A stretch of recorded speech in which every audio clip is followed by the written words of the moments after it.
Riot police in Venezuela's capital have deployed tear gas against anti-government protesters. 29 people have so far been killed in the demonstrations that have now entered their fourth week.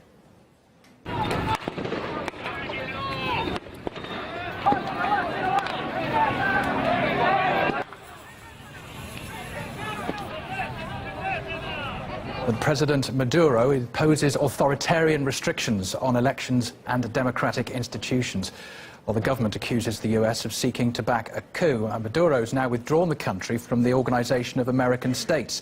He says the move will help stop foreign interference in Venezuela's internal politics. Here's what the country's foreign minister told RT. We have announced the historic decision made by President Maduro to definitively withdraw Venezuela from the Organization of American States. This move is not merely for short-term reasons. It is a protective measure to ensure stability and peace, and to avoid interference in our country's domestic affairs. It will also prevent violations of institutions and of international laws that have occurred during our participation in the Organization of American States. This will bring an end to the unrest in Venezuela.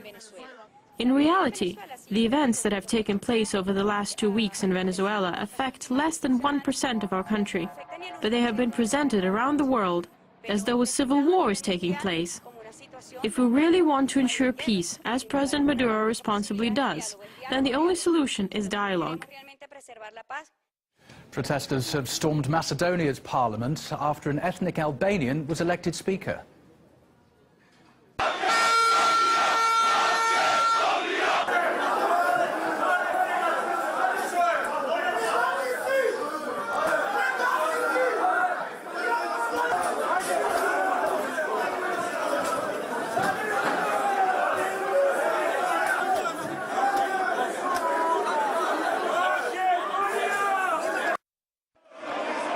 Of Macedonia and Albania don't see eye to eye for reasons of ethnicity, religion and recent conflict. After that vote, protesters carrying Macedonian flags broke into parliament, forcing their way past police. The opposition party leader, Zoran Zaev, was left injured and bloodied in the violence. Macedonia has been without a government since last December's election, when the country's two main parties both failed to gain a majority. Right, we're going to get a reaction now going north of Macedonia to Serbia. Sergej Trifkovic is a Serbian-American writer on international affairs, and he's waiting to talk to us in Belgrade right now. Thanks for coming on the programme.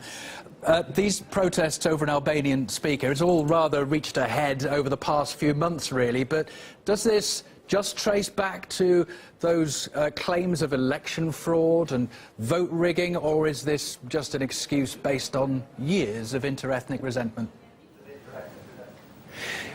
This is the direct result of what I would call a joint criminal enterprise by Brussels and Washington to interfere in Macedonian domestic politics with the objective of creating a de facto binational Slavic Macedonian Albanian confederacy, and to create the sort of instability that they have engendered elsewhere in the Balkans over the decades. It all started 2.5 years ago, when the former Prime Minister indicated his readiness to provide facilities for the construction of Southern Stream gas pipeline from Greece across Macedonia into Serbia and on to Hungary. Suddenly, after that moment, the former ruling party, VMRO, was demonized by the Western media and attacked by a whole array of quasi-NGOs financed primarily but not solely by George Soros, but also by the American State Department. And what we are witnessing now is the latest stage in a drama that has all of the marks of massive foreign interference by the Western powers, of course, which want to create the political outcomes desired by themselves, i.e.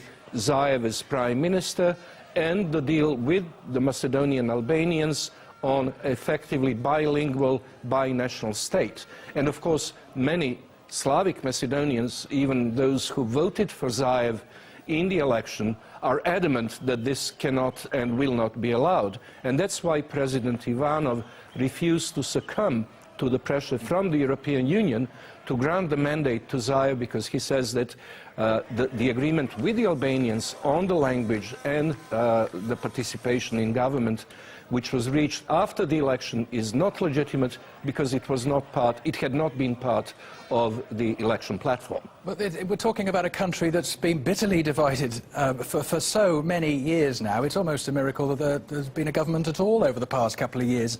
Even if you accept that the groups that you mentioned there are trying to stir things up to push for what they want in Macedonia, doesn't it seem a little bit of an extreme measure to go to?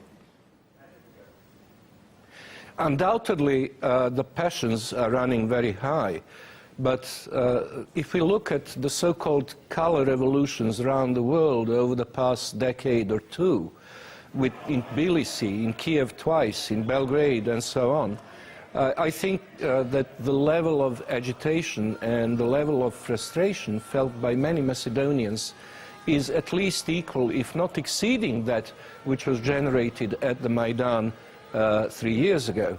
In fact, for a country which doesn't have very strong state roots and very strong sense of national identity, I think that many Slavic Macedonians feel that this moment is really make it or break it for their state, which is only two decades old. I really appreciate your insight on this. Thanks very much for joining us in Belgrade. Sergej Trifkovic there. Thanks for your time. Thank you.